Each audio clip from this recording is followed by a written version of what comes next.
মুখ্যমন্ত্রী মমতা বন্দ্যোপাধ্যায় আজ দুপুর 2টা নাগাদ বহরমপুর স্টেডিয়াম ময়দানে এসে পৌঁছায়। মুর্শিদাবাদ জেলার একাধিক উন্নয়নমূলক কর্মসূচি ও একাধিক উন্নয়নমূলক প্রকল্প উদ্বোধন করেন।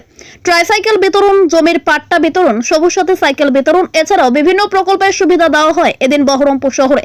এদিন তিনি জেলাবাসীর উদ্দেশ্যে বক্তব্য রাখতে গিয়ে বলেন, কেন্দ্রের বিজেপি সরকার 100 দিনের কাজের টাকা বন্ধ রেখেছে, কিন্তু আমাদের সরকার রাজ্যবাসীর জন্য প্রায় 40 দিনের কাজের টাকা এখনো সাধারণ মানুষের ব্যাংক অ্যাকাউন্টে পৌঁছাতে সক্ষম হয়েছে। এদিন কেন্দ্রের বিজেপি সরকার ও রাজ্যের বাম সরকারকে তিনি এক শুলে বেঁধলেন। সভা শেষে বহরমপুর স্টেডিয়াম ময়দান থেকে বহরমপুর শহরের রাজপথ দিয়ে পায়ে হেঁটে ব্যারাক স্কয়ার ময়দানে এসে নদিয়ার উদ্দেশ্যে রওনা দেন। ব্যুরো রিপোর্ট, দিনরাত স্টার নিউজ।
প্রেগনেন্ট মাদাররা ডিম খায়, বলে না খাওয়া যাবে না, কেন?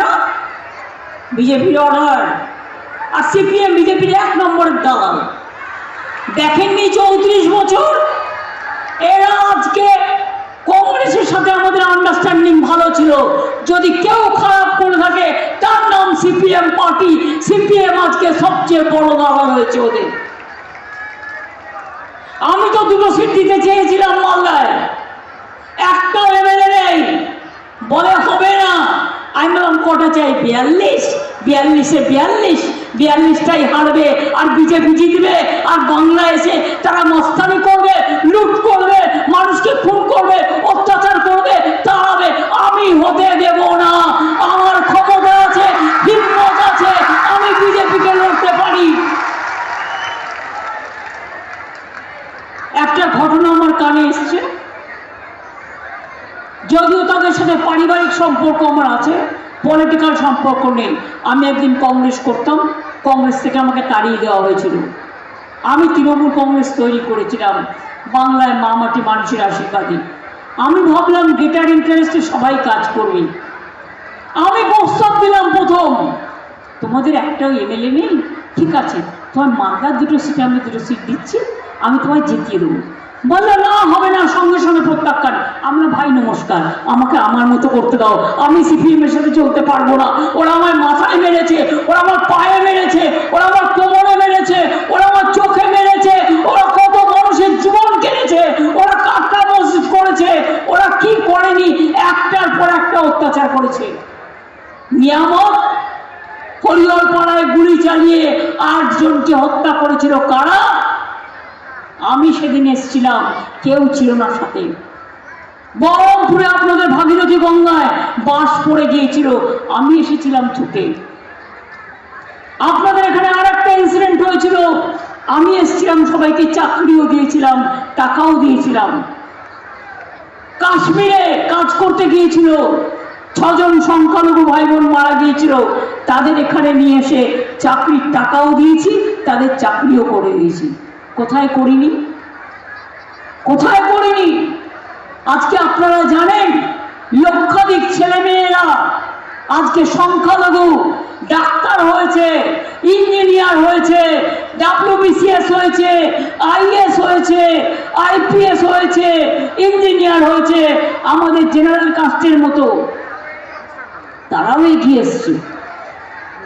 আমার কন্যাশ্রী মেয়েরা, আমি তো চাই তারা ডাক্তার হোক, কোনো ভেদাভেদ তো নেই। সরকারি স্কুলে সবাই কন্যাশ্রী, কলেজে সবাই কন্যাশ্রী, সরকারি কলেজে, ইউনিভার্সিটিতে সবাই কন্যাশ্রী। মনে রাখবেন, ওরা আমাদের গর্ব। আগে বাবা মা ভাবতো কোথায় টাকা পাবো, মেয়েদের তাড়াতাড়ি বিয়ে দিয়ে দিই, বেচারা তাদেরকে সংসারে ওই ভাত রান্না করতে হতো আর সংসার টানতে হতো। আর এখন মেয়েরা কেউ ডাক্তার হচ্ছে, কেউ ইঞ্জিনিয়ার হচ্ছে, কেউ প্রফেসর হচ্ছে, কেউ বড় বড় চারিদিকে কাজ করে বেড়াচ্ছে। আপনারা আমাদের গর্ব। মা বোনেরা মনে রাখবেন, মা বোনেরা জন্ম দিয়েছেন যে শিশুকন্যাকে, সেই শিশুকন্যাটি একদিন বড় হয়ে সারা পৃথিবীতে আপনাদের নাম করবে। তাদের জন্য চিন্তা করবার জায়গা নেই। যদি কেউ মনে করেন আমি গরিব মেয়ের বিয়ে দিতে পারছি না, তার জন্য 25,000 টাকা আছে, দিচ্ছি তো আমরা। আমি অনেক আদিবাসী মেয়েদের বিয়ে দিয়েছিলাম গাজলে এসে একসাথে অনেক। আমি আবার DMSP-কে অনুরোধ করব আবার এই ধরনের প্রোগ্রাম করতে। যারা তপশিলি আছে, যারা গরিব আছে, ছেলে মেয়ে তারা ঠিক করবে, বিয়ের খরচা আমাদের, আমরা একসাথে করে দেবো সমবেতভাবে। দিনের কাজটা বন্ধ। আগে যখন 100 দিনের কাজের টাকা পেতাম তখন কি ছিল, গড়পড়তায় 40 দিন হতো, 35 থেকে 40 দিন। কিন্তু আপনারা অনেকে জানেন না, কেন্দ্রীয় সরকার টাকা না দিলেও রাজ্য সরকার থেকে বুদ্ধি খরচ করে আমি কিন্তু এবারেও 40 দিন কাজ করে দিয়েছি জব কার্ড হোল্ডারদের জন্য, এবং আগামী দিনও করব।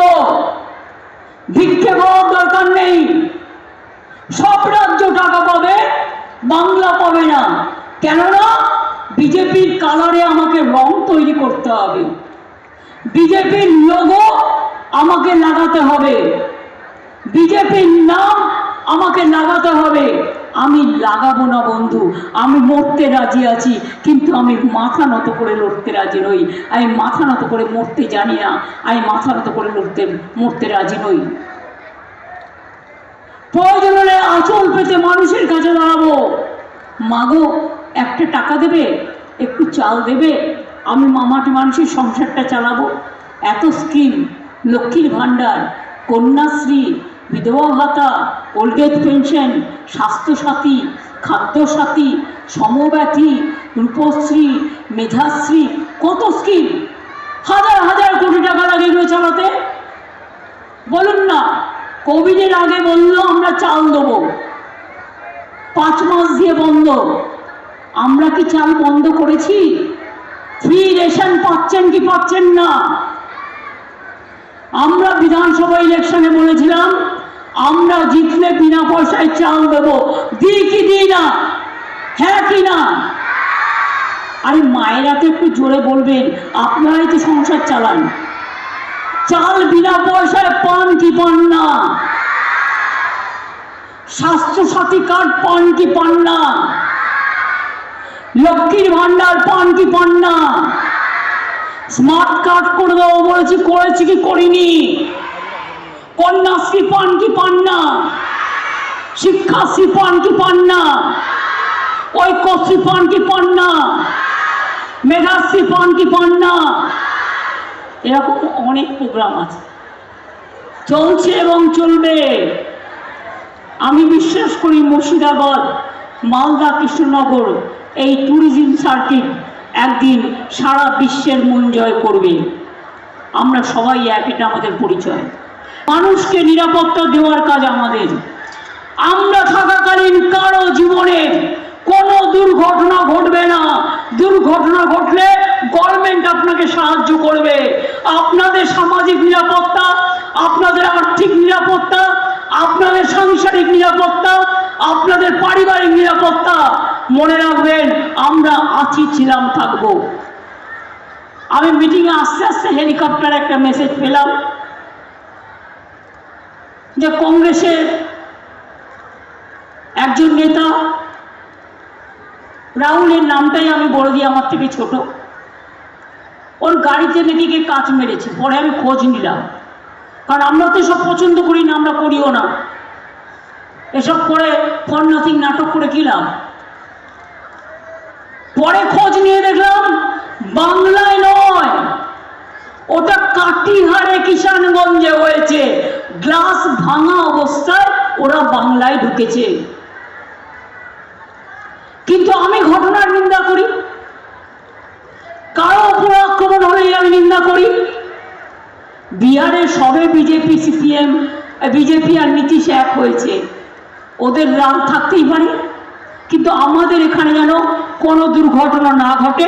কোনো পার্টি মিছিল করতেই পারে, মিটিং করতেই পারে, শান্তিপূর্ণভাবে মিছিল করুক, মিটিং করুক, আমার কোনো আপত্তি নেই।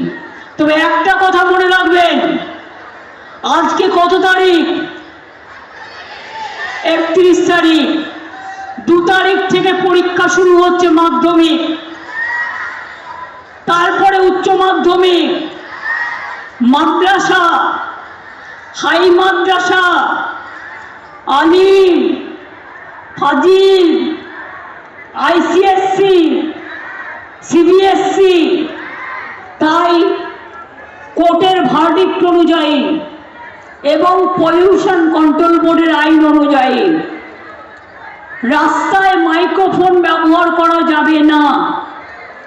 যদি কাউকে একান্তই মিটিং করতে হয়, ইনডোরে করতে পারে বক্স লাগিয়ে। যেমন আমরা আজকে সম্ভবত মিটিং করছি বক্স লাগিয়ে। আমি রাস্তায় নিশ্চয়ই মাইক লাগাইনি, কারণ আমরা মেনটেন করি এটা। আপনারা দেখেছেন আমি বাইরে করিনি। আমি যদি রাস্তা দিয়ে হেঁটেও যাই, আমি হেঁটে চলে যাব, আমি মাইক্রোফোন ইউজ করব না। আমার হয়তো ইচ্ছে হলো, আমি বহরমপুরে আছি, কেমন মানুষ কেমন আছে, আমি 1 কিলোমিটার একটু হেঁটে যাই না, তাতে তো কোনো আপত্তি হওয়ার কথা নয়। আমি তো এখন পরীক্ষা নেই, আজকে পরীক্ষা শুরু হচ্ছে 2 তারিখ থেকে, স্কুলগুলো বন্ধ হয়ে যাবে কাল থেকে। হ্যাঁ, তারপরে পরীক্ষা চলবে। আমি মাধ্যমিক পরীক্ষার্থীদের অনেক অভিনন্দন জানাই, অনেক বড় হও। আগে কত নাম্বার পেত? সব 50-60, এখন 90 পায়, 99 পায়। আমি চাই বাংলার ছেলে মেয়েরা ইন্টারন্যাশনাল কম্পিটিশনে ভালো নাম্বার পাক। উচ্চ মাধ্যমিক অভিনন্দন জানাই। মাদ্রাসা, হাই মালিম যা আছে সবাইকে আমি অভিনন্দন জানাই।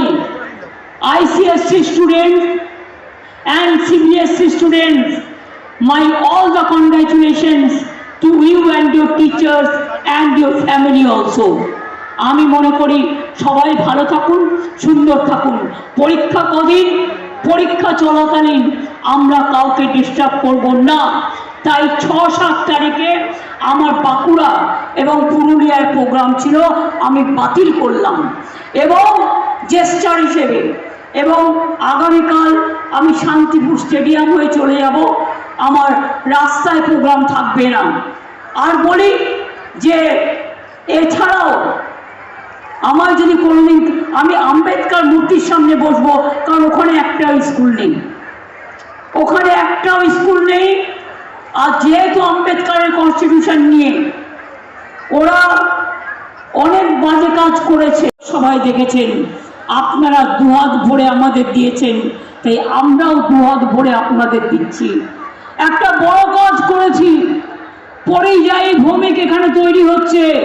যারা বাইরে কাজ করে, আপনাদের আত্মীয় স্বজনরা মারা গেলে আমি তাদের নিয়ে আসি, আমি তাদের পরিবারকে সাহায্য করে দিই এবং চাকরিও করে দিই। এখন আমরা একটা সিস্টেম করছি, শামিরুল ইসলামকে দিয়ে একটা বোর্ড তৈরি করেছি। যদি আপনাদের কোনো প্রয়োজন হয়, বাইরে যারা কাজ করে তাদের সাথে যোগাযোগ করার আপনি 1 সেকেন্ডে করতে পারবেন। কেউ আপনার বাড়িতে অসুস্থ, তাকে খবর দেবেন, 1 সেকেন্ডে করতে পারবেন। কেউ অসুস্থ, তাকে নিয়ে আসতে চান, আমাদের বলবেন, আমরা নিয়ে আসব। এবং শুধু একটাই রিকোয়েস্ট, পরিযায়ী শ্রমিকদের নাম যেন ভোটার লিস্টে থাকে, তা নাহলে এই বিজেপি আর বিজেপির দালাল সিপিএম এবং আদার্সরা তারা কি করবে? তারা এনআরসি করে সব মানুষকে ভাগিয়ে দেবে। মুর্শিদাবাদ জেলায় অনেক বর্ডার আছে, বিএসএফ অনেক অত্যাচার করে, গুলি করে মানুষ মারে। নতুন একটা কায়দা শুরু করেছে, বলছে আমাদের একটা কার্ড নিতে হবে। জিজ্ঞেস করুন কটা কার্ড লাগবে? কার্ডগুলো কি গলায় ঝুলিয়ে রাখবে?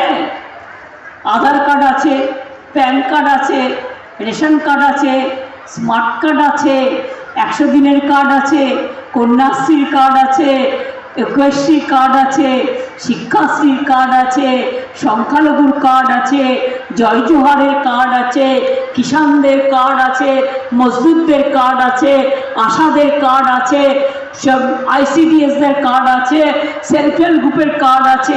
আর কত কার্ড চাই? আসল প্ল্যানটা কি বলুন তো? ওই কার্ডগুলো করিয়ে নিয়ে আপনাদের নামগুলো নথিভুক্ত করে নিয়ে পরে আপনাদের এখান থেকে তাড়িয়ে দেওয়ার প্ল্যান করবে, ডিটেনশন ক্যাম্পে রেখে দেবে। এসব করতে দেবেন না। কার্ডের যদি প্রয়োজন, যদি কেউ ইনার লাইন কার্ডের জন্য পারমিশন চায়, ডিস্ট্রিক্ট অ্যাডমিনিস্ট্রেশন দেবে। আগে এটা ডিস্ট্রিক্ট অ্যাডমিনিস্ট্রেশন দিত, তাদের হাত থেকে পাওয়ারটা কেড়ে নিয়ে law and order is a state subject. BSF border সামলাবে, যাতে বর্ডার দিয়ে কেউ গরু পাচার না করে, কয়লা পাচার না করে। এটা আমাদের জায়গা নয়, এটা বিএসএফ এর দায়িত্ব। তারা এগুলো করে, নিজেরা টাকা খায়, কোটি কোটি টাকা বানায়, আর বলে দেয় আমার ধর্ম তোমায় মানতে হবে। শুনছি আবার ইউনিফর্ম সিভিল কোড করবে। এবার একটা কথা যদি আপনাদের জানাই, মুসলিমদের মধ্যে সবাই কি এক নিয়ম মানেন? শিয়াও আছে, সুন্নিও আছে। কেউ মহরম করেন, কেউ করেন না। আদিবাসীদের মধ্যে নানা রকম নিয়ম আছে, তারাও তো হিন্দু, কিন্তু তারা ট্রাইবেল, তাদের বিয়ের প্রথা আলাদা, তারা ডালাই করে তুলে তারা বিয়ে করে। হিন্দুদের মধ্যেও ব্রাহ্মণ আছে, তপশিলি আছে, মতুয়া আছে, লোকনাথ আছে, অনুকূল ঠাকুর আছে, কায়স্থ আছে, বৈশ্য আছে, সাহা আছে। এক একজনের এক এক রকম নীতি। হিন্দুরা সন্ধ্যেবেলায় বিয়ে করে, আর সংখ্যালঘুদের বিয়ে হয় দুপুরবেলা। তাদের আলাদা রেজিস্ট্রেশন হয়, তাদের আলাদা মত, হিন্দুদের আলাদা মত, খ্রিস্টানদের গির্জায় হয়, তাদের আলাদা মত। এটা মাথায় রাখতে হবে। আমার 5টা আঙুল আছে, বলুন তো 5টা আঙুল কি সমান? কিরে আঙুলটা ছোট, মাঝের আঙুলটা লম্বা বেশি, বুড়ো আঙুলটা মোটা বিজেপির জন্য। বলুন তো আপনারা। তাহলে সমাজে কেউ হিন্দু থাকবে না, কেউ মুসলমান থাকবে না, কেউ শিখ থাকবে না, কেউ খ্রিস্টান থাকবে না, কেউ ওবিসি থাকবে না, কেউ মা থাকবে না, কেউ মাদার থাকবে না, কেউ আম্মা থাকবে না। ইলেকশনে জিতে সব ডিমের দোকান বন্ধ বিজেপি রাজ্যে, সব ডিমের দোকান বন্ধ, কেউ ডিম খাবে না। কে কি খাবে তার নিজের ব্যাপার। কেউ যদি ভেজ হয়, আপনি ভেজ খান, আমার কোনো আপত্তি নেই। ভেজেও অনেক ভালো ভালো খাবার পাওয়া যায়, জৈনরা ভেজ খায়, অনেক মারোয়াড়িরা খায়, আমাদের তো কোনো আপত্তি নেই। তাহলে আপনি আমার খাবার উপর ইন্টারফেয়ার করবেন কেন? বসে মাছের দোকান বন্ধ, ডিমের দোকান বন্ধ, মাংসের দোকান বন্ধ, এই আবার কি কথা? মাছ, মাংস, ডিম সব যদি বন্ধ হয়ে যায়, তাহলে মানুষ কি বলবে? হাট্টি মাটি ডিম, আর তোমাদের ভোটে পারবো ডিম।